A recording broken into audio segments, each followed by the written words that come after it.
course, summa cum laude siya, high school, college, walang tuition talaga sa kanya. Kaya kahit sa ilang paraan naibabalik ko sa ano ko yung mga paraan, supportahan sa sa school. Kaya ko rin suporta sa kanya, nagbibigay ko.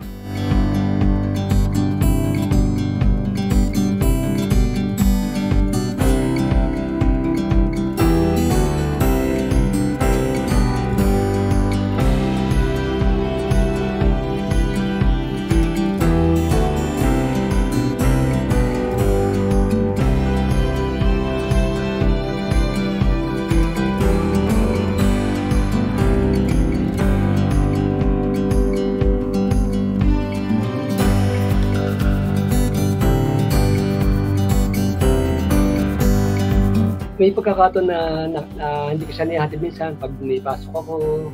Pero pag may pretend talaga ako, pinipil ko siyang nihatid sa school. Tapos pag sasabi niya, Papa, uwi ka na para mapuntahin ka na. Ganun sinasabi niya sa akin. Basta importante nihatid ko siya, especially pag may exam siya, kailangan makarating maaga, huwag matatraffic.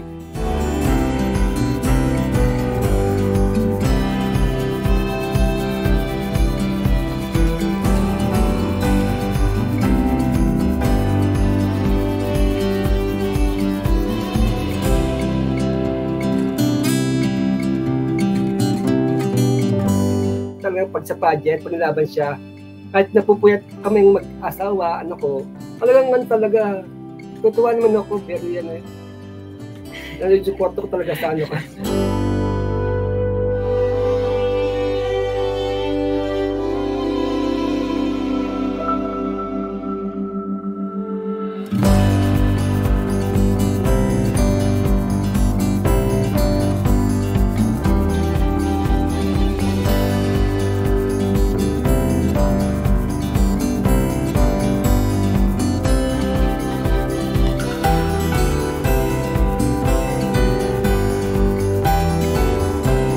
Pagkasabi ko sa kanya lagi ng I love you, minsan nga naiyak na lang ako sa back niya, sa likod niya pag nagdadrive yan kasi sobra po talaga yung nararamdaman ko yung pagmamahal ni Papa, nag-overflow, like I can't explain, I can't contain it, sobrang nag-overflow siya, kaya I'm very blessed sa paraang ganun ko na lang nababalik.